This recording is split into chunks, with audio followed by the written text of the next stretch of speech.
নিজেকে এমনভাবে প্রস্তুত করো যাতে সব সময় তুমি সমাধানের অংশীদার হতে পারো। গুড মর্নিং প্রিয় স্টুডেন্ট। আজকে আমরা ক্লাস 10-এর ধাতুবিদ্যা চ্যাপ্টারটি নিয়ে আলোচনা করব, যার মধ্যে বিশেষ উল্লেখিত জিনিসগুলো রয়েছে লোহা, তামা, দস্তা, অ্যালুমিনিয়াম, খনিজ, আকরিক এবং থার্মিট পদ্ধতি। তো আমাদের এই পরিবারের মধ্যে কে কে পাঠশালা পরিবারে যে ক্লাসগুলো হয়ে থাকে, যারা দেখো কন্টিনিউ, তাদেরকে ধন্যবাদ। এবং যারা আজকে নতুন, তাদের জন্য একবার রুটিনটা আলোচনা করে দিই। ক্লাস 10-এর সোম, বুধ, শুক্র এবং ক্লাস 9-এর মঙ্গল, বৃহস্পতি, শনি ঠিক সকাল 7টাতে ভৌতবিজ্ঞান বিষয়ের ওপর একটি করে ক্লাস পেয়ে যাবে। আর ক্লাসে যে পিডিএফটি নিয়ে আলোচনা হবে, এই ক্লাসের নিচে একটি টেলিগ্রাম লিঙ্ক পাবে। ক্লাসের নিচে যে প্লে লিস্টে থাকবে সেখানে, বা যে ডেসক্রিপশান রয়েছে সেখানে একটি টেলিগ্রাম লিঙ্ক পেয়ে যাবে। তোমরা ওই লিঙ্কে ক্লিক করে যুক্ত হয়ে যেতে পারো।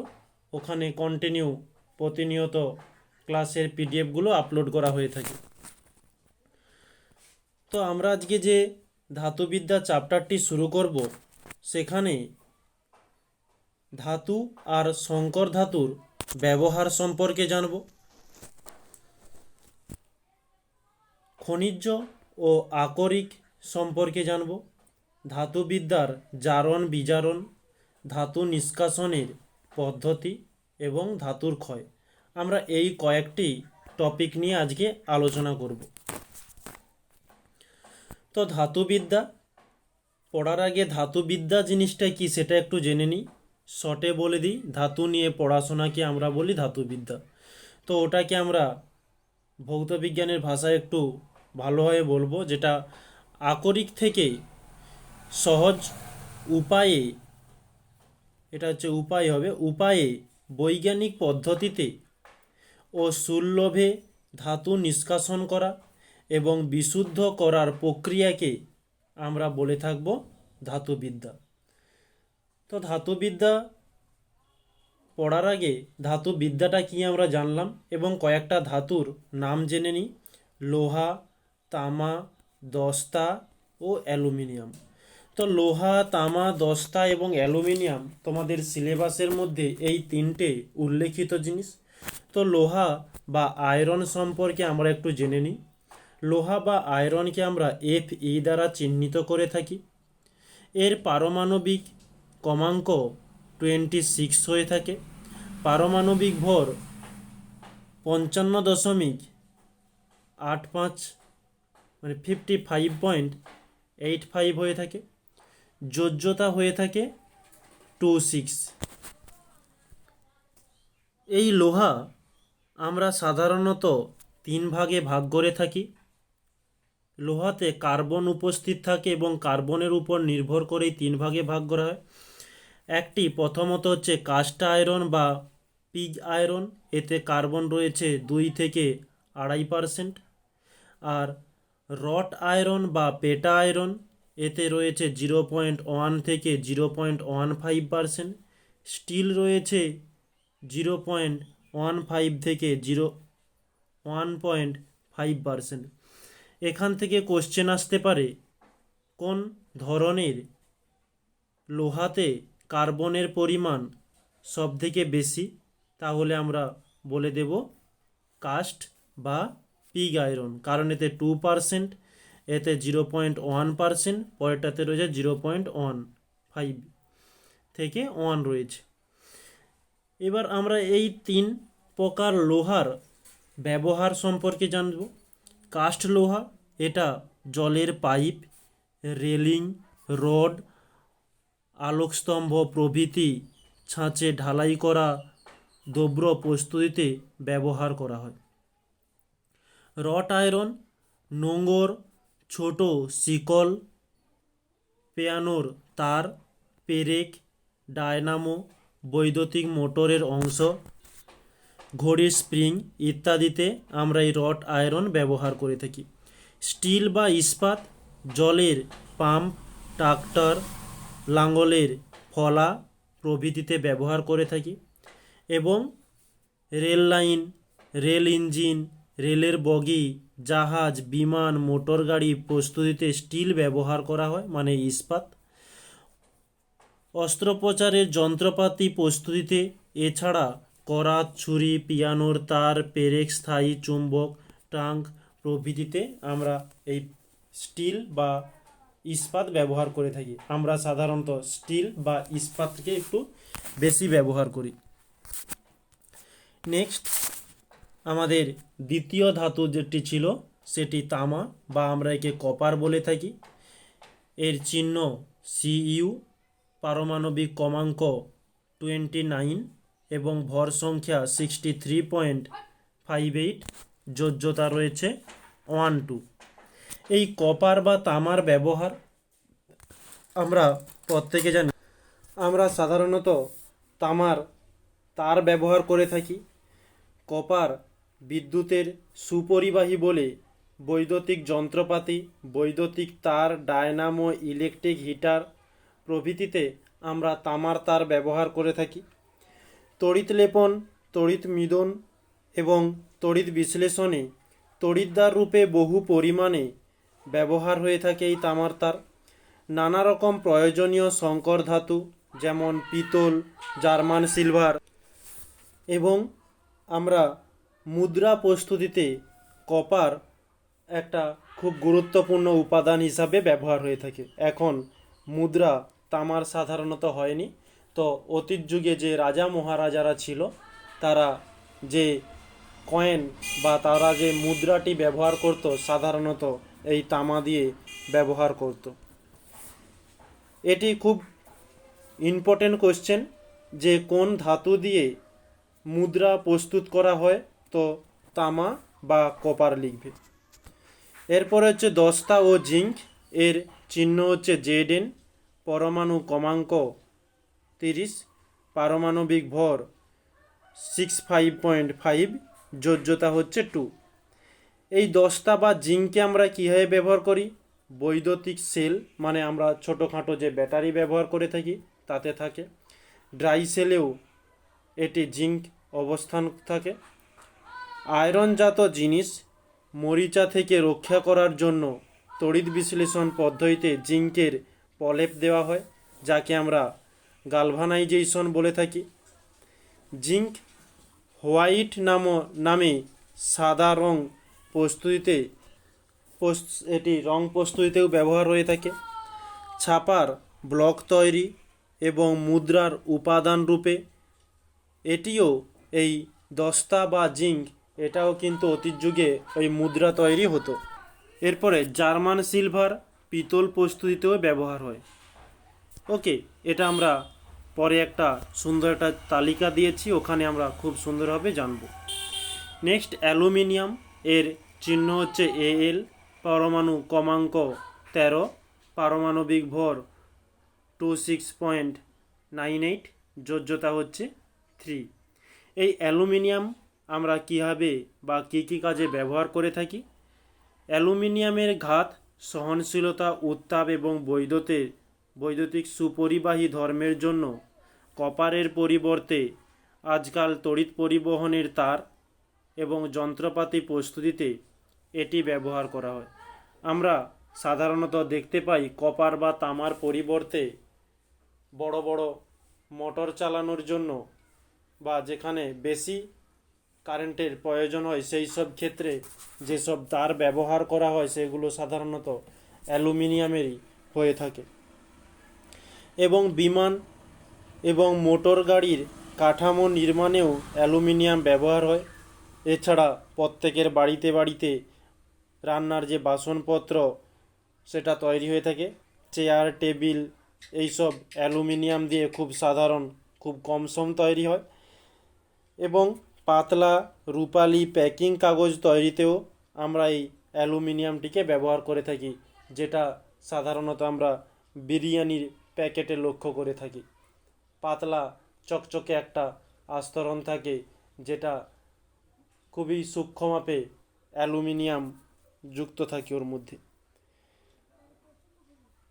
তো এখান থেকে কোশ্চেন দিতে পারে যে প্লেন বা বিমানের কাঠামো তৈরি করার জন্য আমরা কি ধরনের ধাতু ব্যবহার করি। এবারে আমরা আসছি ধাতু সংকর বা সংকর ধাতু। মানে ধাতুর সঙ্গে আরও অনেক কিছু মিশিয়ে নতুন একটা পদার্থ তৈরি করা হয়, আর যেটি তৈরি করা হবে তাকে আমরা বলবো ধাতু সংকর বা সংকর ধাতু। কি বলছে, দুই বা ততোধিক ধাতু পরস্পর মিলে যে সমসত্ব বা অসমসত্ব কঠিন ধাতব পদার্থ উৎপন্ন করে, যা একক ধাতুর মতো ব্যবহার করে, তাকে সংকর ধাতু বা ধাতু সংকর বলা হয়ে থাকে। যেমন সিম্পল একটা উদাহরণ দেই, দুধ দুধ গরু থেকে দুয়ার পরে সেটিকে বাজারে যখন বিক্রি করা হয়, তার মধ্যে দুধওয়ালা কিছুটা লাভ পাওয়ার জন্য একটু জল মিশিয়ে দেয়। তো জল মিশিয়ে দিলেও কি হবে, সেই দুধটি দুধের মতনই কাজ করবে, তবুও ওর মধ্যে একটা সামান্য খাঁটি হয়ে গেল কি জল। শুধু দুধেই নয়, প্রত্যেকটা বাজারের প্রায় প্রত্যেকটা জিনিসে ব্যবসায়ীরা বেশি লাভ পাওয়ার জন্য তার মধ্যে আলাদা কিছু মিশিয়ে দেয়। যেমন সাধারণ তোমাদেরকে বলি, আমাদের পাড়ার মধ্যে বা যে প্যাকেট করা যে লঙ্কার গুঁড়ো বা যে কোনো মশলার গুঁড়ো যে আসে, ওর মধ্যে বিভিন্ন রকমের কেমিক্যাল মিশিয়ে তার গুণমানটা বাড়িয়ে দেয়, এবং যাতে কাস্টমাররা আকর্ষণ হয়, এই কারণে ওর মধ্যে কেমিক্যাল মেশানো হয়। তাহলে কেমিক্যাল মেশানোর পরেও কিন্তু লঙ্কা লঙ্কার মতো কাজ করছে, হলুদ হলুদের মতো কাজ করছে। ঠিক সেরকমই এই ধাতুর সঙ্গে অন্য কিছুকে মিশিয়ে ব্যবহার করা, তাকেই আমরা বলবো সংকর ধাতু। তো এর মধ্যে আরেকটা ছোট্ট ব্যাপার রয়েছে, অ্যামালগাম, যেটা ধাতু সংকরের একটি উপাদান। ধাতু বা মার্কারি হলে তাকে অ্যামালগাম বা পারদ সংকর বলে থাকব। এই যে ধাতু পারদ বা মার্কারিকে আমরা অ্যামালগাম বলে থাকি। তড়িৎদ্বার হিসেবে দাঁতের চিকিৎসায়, আয়না প্রস্তুতিতে এই পারদ সংকরকে আমরা ব্যবহার করে থাকি। নেক্সট আমরা যেসব ধাতুগুলো পড়েছি, চারটে ধাতু পড়েছি, চারটে ধাতুর নাম। আর এই ধাতুগুলো থেকে কি কি সংকর ধাতু প্রস্তুত করা হয় তাদের নাম তুলে ধরা হয়েছে, এবং কতটা পরিমাণে মেশানো থাকে সেটি পার্সেন্টেজ আকারে রয়েছে, এবং তাদের ব্যবহার। ওকে, এটা একটু আমরা একটা দুটো বলে দিই এখানে। তাহলে আয়রন এই ধাতু থেকে হচ্ছে স্টেনলেস স্টিল তৈরি হয়। কীরকম, যার মধ্যে লোহা মানে আয়রন থাকে 85 থেকে 88%, এবং এর মধ্যে ক্রোমিয়াম সিআর নিচে ছোট্ট করে লিখে দেওয়া রয়েছে, ক্রোমিয়াম 12 থেকে 15% মিশিয়ে যেটা তৈরি হয় তাকে আমরা বলবো স্টেনলেস স্টিল। এটা অস্ত্রোপচারের যন্ত্রপাতি, বাসনপত্র, মোটর ও মোটর সাইকেলের যন্ত্রাংশ প্রস্তুতিতে ব্যবহার হয়ে থাকে। ইনভার, এর মধ্যে লোহা থাকে 64% এবং নিকেল থাকে 36%। বাটখারা, এটা তাহলে কি কি কাজে ব্যবহার হয়ে থাকে? বাটখারা মানে বাটের কাজে এবং পরিমাপ যন্ত্র প্রস্তুতিতে আমরা এই ইনভার ব্যবহার করে থাকি। তামা কি বলছে? তামার মধ্যে যদি কাঁসা যে তৈরি হয়, কাঁসার মধ্যে তামা থাকে মানে কপার 80% এবং টিন থাকে 20%, মিলে তৈরি হয় কাঁসা। এটি হচ্ছে ঘণ্টা, মূর্তি, বাসনপত্র তৈরি হয়ে থাকে। এরপরে পিতল বা যাকে আমরা ব্রাশও বলে থাকি, এর মধ্যে কপার থাকে 60 থেকে 80% এবং জিঙ্ক থাকে 40 থেকে 20% মিশিয়ে যেটি তৈরি হয় তাকে আমরা পিতল বলে থাকি। তাহলে এখানে কোশ্চেন আসতে পারে যে পিতল কোন কোন ধাতু দিয়ে তৈরি হয়ে থাকে? কপার এবং জিঙ্ক মিশিয়ে। এটি বাসনপত্র এবং বিভিন্ন যন্ত্রের অংশ, ব্যারোমিটার, টেলিস্কোপ যন্ত্রের এবং জলের কল, এইসব ব্যবহারে আমরা পিতলকে ব্যবহার করে থাকি। এছাড়াও জিঙ্ক রয়েছে, অ্যালুমিনিয়াম রয়েছে, এটা তোমরা দেখে নিতে পারো। নেক্সট আমরা দ্বিতীয় পয়েন্ট চলে এলাম, যে খনিজ ও আকরিক।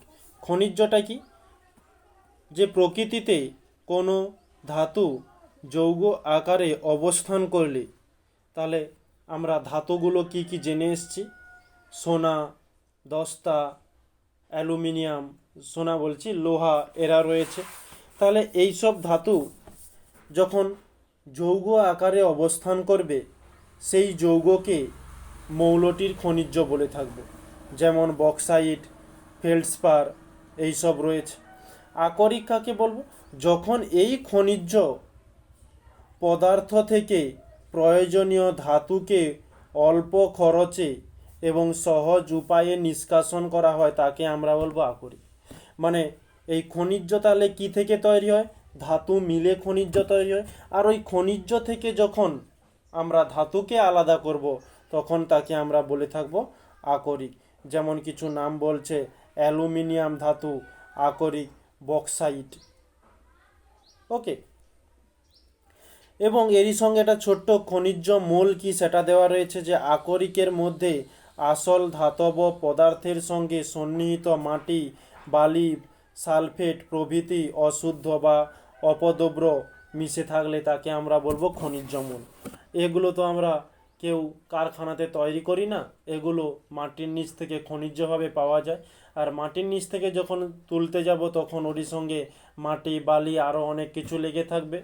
তো আসল আমরা মূল জিনিসটাকে নিয়ে বাড়তিটাকে ফেলে দিই। তো বাড়তি যেটাকে ফেলে দিই, তাকে আমরা বলে থাকবো খনিজ মল। নেক্সট, আকরিক মাত্রই খনিজ, কিন্তু সব খনিজ আকরিক নয়। এটা কিন্তু খুব ইম্পর্টেন্ট। আকরিক মানে খনিজ। দেখো, আকরিক কোথা থেকে আসে? খনিজ থেকে। ধাতুকে আলাদা করলে আকরিক হবে। আকরিক মানেই খনিজ, কিন্তু খনিজ মানে আকরিক নয়। ওকে, এটা আমরা একটু ডিটেলসে জেনে নিই, এটা কিন্তু খুব ইম্পর্টেন্ট। রয়েছে প্রকৃতিতে খনিজ রূপে red hematite, magnetite, iron pyrites প্রচুর পরিমাণে পাওয়া যায়। কিন্তু আয়রন পাইরাইটিস থেকে অল্প খরচে এবং সহজ পদ্ধতিতে আয়রন নিষ্কাশন করা সম্ভব হয় না। মানে এই যে আয়রন পাইরাইটিস, এখান থেকে কম খরচের মাধ্যমে ওই আয়রনকে বের করানো সম্ভব নয়। সেজন্য এই আয়রনের খনিজ কিন্তু আকরিক নয়। আমরা আকরিক তাকেই বলেছিলাম, খনিজ থেকে ধাতু বের করতে পারলে বলবো আকরিক, কিন্তু যখন ধাতু বের করতে পারবো নি, তখন আমরা তাকে আকরিকই বলবো না। কিন্তু এটা একটা দুটোর ক্ষেত্রে আমরা আকরিককে বের করতে পারি না। আবার রেড হেমাটাইট এবং ম্যাগনেটাইট থেকে আয়রন নিষ্কাশন করা হয়, সেজন্য এরা আয়রনের আকরিক। অতএব দেখা যাচ্ছে যে কোনো ধাতুর আকরিক সর্বদাই এটির খনিজ, কিন্তু কোনো ধাতুর যে কোনো খনিজই এটির আকরিক নাও হতে পারে। ওকে, এটা কিন্তু পরীক্ষার জন্য খুব ইম্পর্টেন্ট। নেক্সট, এখানে কিছু ধাতুর নাম এবং তাদের আকরিকের নাম এবং সংকেত তুলে ধরা হয়েছে। যেমন আয়রনের আকরিকের নাম অক্সাইড রূপে পাওয়া যায়, এবং কার্বন রূপে। অক্সাইড রূপে কি কি রয়েছে? Red hematite, magnetite, brown hematite, এবং কার্বন রূপে রয়েছে সিডেরাইট। এখান থেকে শর্ট কোশ্চেন আসে কেমন, যে আয়রন থেকে খনিজ যে আকরিক নিঃসরণ করা হয়, একটি আকরিকের নাম বলো। তাহলে রেড হেমাটাইট, না হলে ম্যাগনেটাইট, না হলে ব্রাউন হেমাটাইট, সিডেরাইট, যে কোনো একটা নাম বলে দিতে পারবে। এরপরে হচ্ছে কপার। কপারে কার্বন রূপে কি কি পাওয়া যায়? ম্যালাকাইন, আজুরাইট। আর অক্সাইড রূপে কিউপাইট। সালফাইড রূপে কপার গ্লাস, চারকোসাইট, কপার পাইরাইটিস, এইসব রয়েছে। আর জিঙ্ক রয়েছে, অ্যালুমিনিয়াম রয়েছে, এগুলো তোমরা শুধু খনিজের নামগুলো দেখে নিতে পারো। এরপরে যে ধাতু আমরা পড়লাম ধাতু সম্পর্কে, সেই ধাতুর জারণ বিজারণ সম্পর্কে আমরা এখন জানব। তো জারণ বিজারণটা কি আমরা একটু জেনে নিই। যে রাসায়নিক বিক্রিয়াতে কোনো পরমাণু বা আয়ন এক বা একাধিক ইলেকট্রন বর্জন করে দিলে তাকে আমরা বলবো জারণ।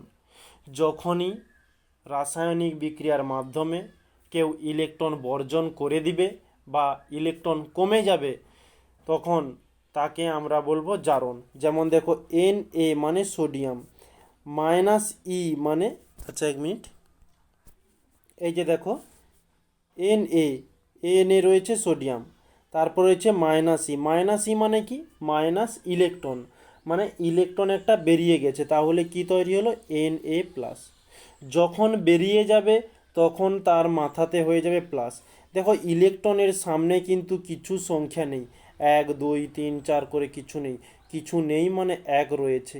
আর যখন একটা ইলেকট্রন বেরিয়ে যাবে তখন হবে শুধু প্লাস, যখন এখানে দুটো ইলেকট্রন বেরিয়ে যাবে তখন মাথায় হবে 2+। ওকে, এরপরে যেমন একটা উদাহরণ দেওয়া হয়েছে, এই যে উদাহরণ Ca ক্যালসিয়াম, তার সঙ্গে -2 ইলেকট্রন, দুটো ইলেকট্রন বেরিয়ে গেছে, তাহলে এখানে হবে কি, ক্যালসিয়ামের মাথাতে 2+। তাহলে যখন বেরিয়ে যাবে তখন আমরা বলবো প্লাস, তখন আমরা এখানে প্লাস দেব, আর যখন নিবে তখন আমরা দিয়ে থাকবো মাইনাস। এটা আমরা এখন পড়বো বিজারণ। বিজারণটা কি, যে রাসায়নিক বিক্রিয়ায় কোনো পরমাণু বা অণু এক বা একাধিক ইলেকট্রন গ্রহণ করে তাকে আমরা বলবো বিজারণ। যখন গ্রহণ করবে তখন তাকে আমরা বলে থাকি বিজারণ, যখন বর্জন করবে তখন আমরা তাকে কি বলবো, জারণ। ওকে, তাহলে বিজারণটা কীরকম, ক্লোরিন Cl এর সঙ্গে দেখো একটা গ্রহণ করেছে মানে প্লাস ইলেকট্রন। ওকে, গ্রহণ করেছে তাই আমরা প্লাস ইলেকট্রন নিয়েছি। যেহেতু গ্রহণ করেছে, যখন আমি অন্য কারো কাছ থেকে নিয়ে নেব তখন আমি তার কাছে ঋণ হয়ে যাব। মানে আমি যদি আমার কোনো বন্ধুর কাছ থেকে 1 টাকা নিই, তাহলে আমার 1 টাকা বাকি থেকে গেল তার কাছে, মানে ধার করে নিলাম 1 টাকা। আর ধার যখনই করছি তাই আমরা এই ক্লোরিনের মাথাতে মাইনাস চিহ্নটা ব্যবহার করব। তাহলে ধরো এই যে একটা বিক্রিয়া দেওয়া হয়েছে, সালফার S+2 ইলেকট্রন, মানে দুটো ইলেকট্রন নিয়েছে, তাহলে এর চিহ্নটি কি হবে, S2-। কেন, কারণ সে অন্যের কাছ থেকে দুটিকে ধার করেছে, এই কারণে তার উপরে মাথায় হয়ে গেল কি, S-2 বা 2-। এইরকমই কয়েকটা উদাহরণ দেওয়া রয়েছে, তোমরা দেখে নিতে পারো।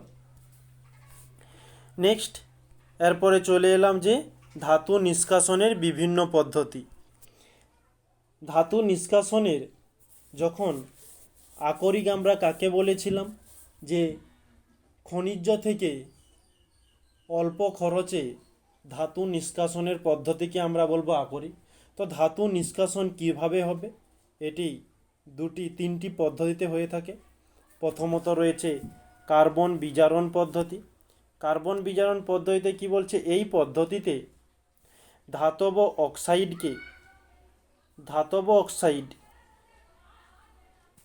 উচ্চ তাপমাত্রায় কার্বন দ্বারা বিজারিত করে ধাতুতে পরিণত করা হয়। এই যে দেখো ধাতব অক্সাইড, তার সঙ্গে কার্বনকে যোগ করা হয়েছে, এর সঙ্গে যোগ করতে এখানে এম কথাটির অর্থ হচ্ছে দিয়েছে PbZnFe, যে কোনো ধাতুর সঙ্গে অক্সিজেনকে মিশিয়ে কার্বনের সঙ্গে জ্বালিয়ে দিলে সেটি ধাতু এবং কার্বন মনোক্সাইড গ্যাস উৎপন্ন হবে। CO মানে কার্বন মনোক্সাইড, আর M মানে হচ্ছে যে কোনো ধাতু। এর পরিবর্তে আমরা যে কোনো ধাতু দিতে পারি। তাহলে এটি হয়ে গেল কার্বন বিজারণ পদ্ধতি। এরপরে দ্বিতীয় যাব থার্মিট পদ্ধতি, খুব ইম্পর্টেন্ট পরীক্ষার জন্য। কয়েকটি ক্ষেত্রে ধাতব অক্সাইডকে অপেক্ষাকৃত সক্রিয় ধাতু দ্বারা বিজারিত করে ধাতব মৌলে পরিণত করা যায়। আর অ্যালুমিনিয়ামকে বিজারী হিসাবে ব্যবহার করে অক্সাইড থেকে লোহা, ক্রোমিয়াম, ম্যাঙ্গানিজ ইত্যাদি নিষ্কাশন করা হয়ে থাকে, আর একে আমরা থার্মিট পদ্ধতি বলবো। আর এই থার্মিট পদ্ধতির সাহায্যে একটা উদাহরণ দেওয়া হয়েছে যে উচ্চ উষ্ণতাতে খুব গরমের মধ্যে যখন ফেরিক অক্সাইডকে রাখা হয়, তোমাদের এটা উদাহরণের মাধ্যমে কিন্তু একটু ভালোভাবে বুঝিয়ে দিচ্ছি, আর এই কাকে বলে সংজ্ঞাটা একটু ডিটেলসে বলছি না, উদাহরণের মাধ্যমে বুঝালে তোমরা খুব সহজে বুঝতে পারবে। তো উচ্চ তাপমাত্রায় মানে খুব গরমে ফেরিক অক্সাইডকে, এই যে Fe2O3, এটাকে নাম আমরা বলবো ফেরিক অক্সাইড। ফেরিক অক্সাইডকে অ্যালুমিনিয়াম দ্বারা বিজারিত করা হলো। অ্যালুমিনিয়াম মানে Al, অ্যালুমিনিয়াম দ্বারা বিজারিত করলে, বিজারিত কথাটির অর্থ কি আমরা এক্ষুনি পড়েছিলাম যে ইলেকট্রন গ্রহণ করবে। তাহলে আমরা এখানে এক মিনিট, এখানে বিক্রিয়াটি আরেকবার বলে দিই যে উষ্ণতাতে মানে উচ্চ উষ্ণতাতে মানে খুব গরমের মধ্যে ফেরিক অক্সাইডকে অ্যালুমিনিয়ামের দ্বারা বিজারিত করলে, ফেরিক অক্সাইড কি Fe2O3, একে যদি আমরা অ্যালুমিনিয়ামের সঙ্গে বিক্রিয়া করি মানে যোগ করে দেই, তাহলে আমরা পেয়ে যাব কি Fe, লোহা। এই পদ্ধতিটাকেই আমরা বলে থাকবো থার্মিট পদ্ধতি। আর এটি আমরা কখন ব্যবহার করি? সিম্পল একটা উদাহরণ দিয়ে দিই, প্রত্যেকের বাড়িতে দেখবে গ্রিল রয়েছে, জানালা রয়েছে, তো ওগুলো অ্যালুমিনিয়ামের পাত দিয়ে তৈরি। তো ওই অ্যালুমিনিয়ামের পাতের মধ্যে যে একটা পাতের সঙ্গে আর একটা পাতের জয়েন্ট দেওয়া হয় ঝাল দিয়ে, যাকে আমরা বলে থাকি ঝালাই বা স্পট ওয়েল্ডিং, ওকেই আমরা বলে থাকবো কি ওটা হচ্ছে থার্মিট পদ্ধতিতে হয়ে থাকে। এরপরে আমরা হচ্ছে তড়িৎ বিজারণ বা তড়িৎ বিশ্লেষণ পদ্ধতি। যেসব ধাতু তড়িৎ রাসায়নিক পদ্ধতিতে উপরের দিকে অবস্থিত এবং সেই সব ধাতু তীব্র ইলেকট্রোপজেটিভ, সেই সব ধাতুকে কার্বন বিজারণ পদ্ধতিতে নিষ্কাশন করা যায় না। তাহলে কার্বন বিজারণ পদ্ধতিটা কি? যেসব ধাতুর তীব্র ইলেকট্রোপজেটিভ রয়েছে তাদেরকে আমরা বিজারণের মাধ্যমে করতে পারবো না। এই সব ধাতুকে, লবণকে, এই ধাতুর লবণকে উচ্চ উষ্ণতায় গলিয়ে উপযুক্ত তড়িৎদ্বার ব্যবহার করলে, তড়িৎ বিশ্লেষণ করলে ক্যাথোডে ধাতু উৎপন্ন হবে। যেমন ক্যাথোডে বলা হয়েছে, ধাতু মানে কি আমরা একটু আগে জেনেছিলাম, ধাতুকে আমরা এম দ্বারা চিহ্নিত করি মানে মেটাল, যে Mn+, n মানে হচ্ছে যে কোনো সংখ্যা, m উপরে 2+, 3+, আমরা একটু আগে জেনে এসেছিলাম জারণ বিজারণে। তো ওখানে n থাকবে এবং তার সঙ্গে ইলেকট্রন থাকবে এবং ওখান থেকে ধাতু তৈরি হয় মানে m তৈরি হবে।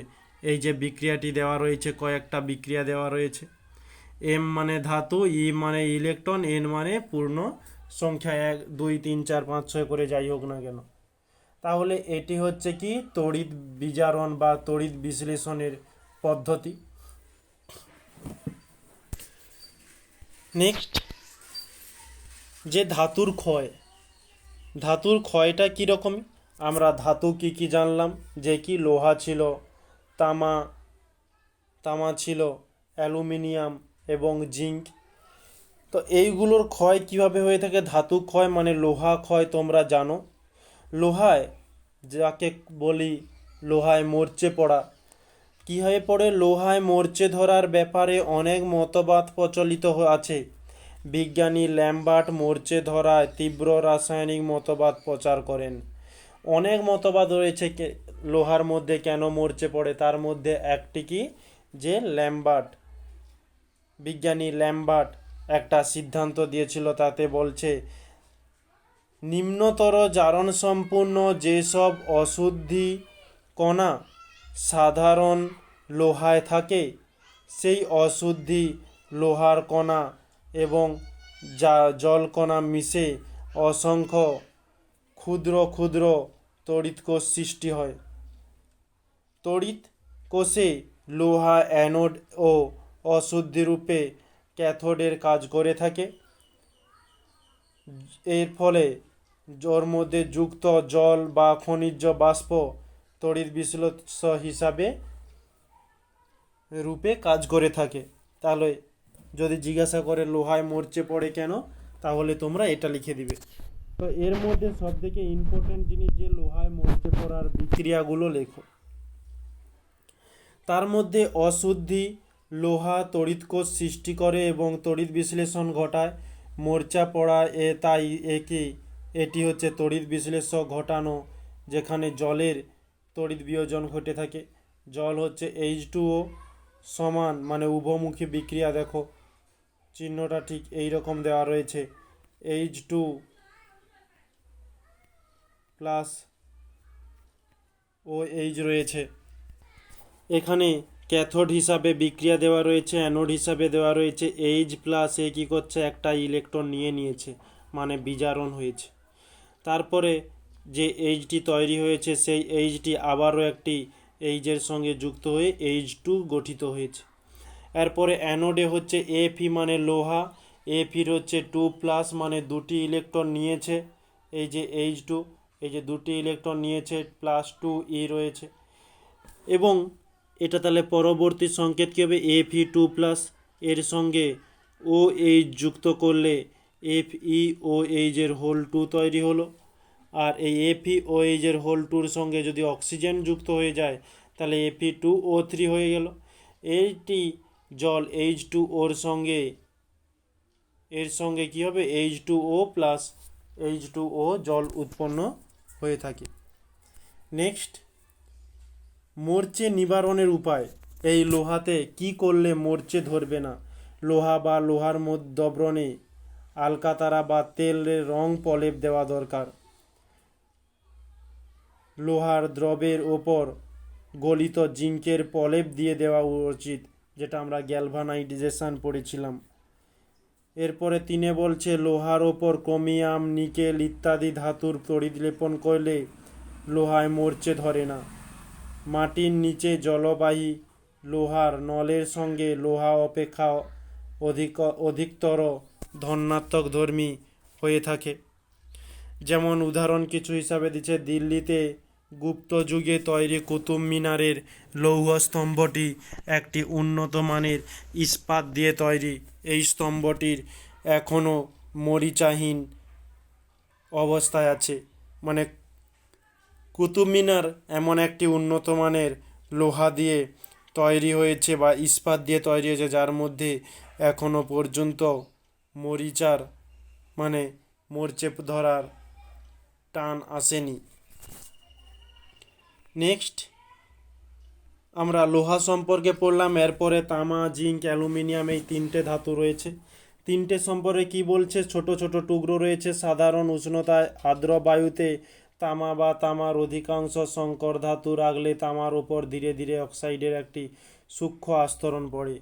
যদি একে আমরা রোদে রেখে দেই, ধীরে ধীরে ওর মধ্যে যে অক্সাইডের একটা আস্তরণ পড়ে যাবে। অনেক দিন ধরে আর্দ্র বায়ুর মধ্যে পড়ে থাকলে অক্সাইডের এই আস্তরণের রং সবুজ রঙের হয়ে থাকে। অনেক দিন ধরে আর্দ্র বায়ুর মধ্যে পড়ে থাকলে অক্সাইডের ওই আস্তরণের রং সবুজ হয়ে যায়। এর কারণ কি, কপারের গায়ে অক্সিজেন এবং কার্বন ডাই অক্সাইড ও জলীয় বাষ্প লেগে বেসিক কপার নাইট্রেসের আস্তরণ পড়ে। বায়ুতে SO2 উপস্থিত থাকলে তামার ওপর ক্ষারকীয় কপার সালফেটের আস্তরণ পড়ে, তার ফলে তামা ক্ষয়প্রাপ্ত হয়। তাহলে অক্সিজেন, কার্বন ডাই অক্সাইড এবং জলীয় বাষ্প সংস্পর্শে সবুজ রঙের কিসের আস্তরণ পড়ে? বেসিক কপার কার্বনেটের। এবং SO2 উপস্থিতির ফলে ক্ষারকীয় কপার সালফেটের আস্তরণ পড়ে থাকে। জিঙ্ক, এটি হচ্ছে আর্দ্র বায়ুতে জিঙ্ক রাখলে জিঙ্কের ওপর জিঙ্ক কার্বনেটের একটি সাদা অধক্ষেপ পড়ে, আর এর ফলে জিঙ্ক ক্ষয়প্রাপ্ত হয়। অ্যালুমিনিয়াম, এটি বায়ুতে রাখলে অ্যালুমিনিয়াম অক্সাইড একটি সূক্ষ্ম সাদা আস্তরণ পড়ে, যেটি অ্যালুমিনিয়ামের ক্ষতি হয়ে থাকে। তো এই অ্যালুমিনিয়াম, জিঙ্ক, কপার এগুলো ক্ষতি হলে মানব স্বাস্থ্যের ওপর কীভাবে প্রভাব ফেলে? অ্যালুমিনিয়াম, জিঙ্ক, কপার দীর্ঘদিন আর্দ্র বায়ুতে পড়ে থাকলে তাদের ওপর বিভিন্ন যৌগের আস্তরণ পড়ে। এই সকল যৌগগুলি মানব স্বাস্থ্যের পক্ষে অত্যন্ত ক্ষতিকারক। খাবারের সঙ্গে এই সব পদার্থ আমাদের শরীরে গেলে আমাদের শরীরে বিষক্রিয়া ঘটে থাকে। এইসব যদি আমাদের শরীরে চলে যায় আমাদের শরীরে খুব ক্ষতি করে, বিষের মতো ক্রিয়া করে থাকে। তাই অ্যালুমিনিয়াম, জিঙ্ক ও কপারের কলঙ্ক ধরা পাত্রে খাবার রাখা উচিত নয়। যখন জিঙ্ক, কপার, অ্যালুমিনিয়ামের পাত্র রয়েছে তার মধ্যে যদি ক্ষত সৃষ্টি হয়, সেই ক্ষতযুক্ত পাত্রের মধ্যে খাবার রেখে খাওয়া আদবে উচিত নয়, পরিষ্কার পাত্রে খাওয়া উচিত। এই ধরনের পাত্র ভালোভাবে পরিষ্কার করে তবেই ব্যবহার করতে হয়। অ্যালুমিনিয়াম ও জিঙ্ক আম্লিক জৈব পদার্থের সংস্পর্শে ধীরে ধীরে বিক্রিয়া করে বিষাক্ত যৌগ গঠন করে। অক্সিজেনের উপস্থিতিতে কপার জৈব অ্যাসিডের সঙ্গে বিক্রিয়া করে বিষাক্ত দ্রাব্য যৌগ গঠন করে। এই সমস্ত যৌগ আমাদের শরীরে গেলে আমাদের শরীরে বিষক্রিয়া ঘটতে পারে। এই জন্য আম্লিক ফল বা টক জাতীয় খাদ্য কখনোই অ্যালুমিনিয়াম, জিঙ্ক বা কপারের পাত্রে রাখা উচিত নয়। যখন আমরা অ্যালুমিনিয়াম, জিঙ্ক বা কপারের পাত্রে যে কোনো টক জাতীয় ফলকে বা টক জাতীয় যে কোনো আম্লিকযুক্ত জিনিসকে রাখবো তখন তার মধ্যে বিক্রিয়া করে একটা বিষক্রিয়া দ্রবণ তৈরি করে, যেটা খাদ্যের মাধ্যমে আমাদের শরীরে গেলে আমাদের শরীরের ক্ষতি হয়ে থাকে।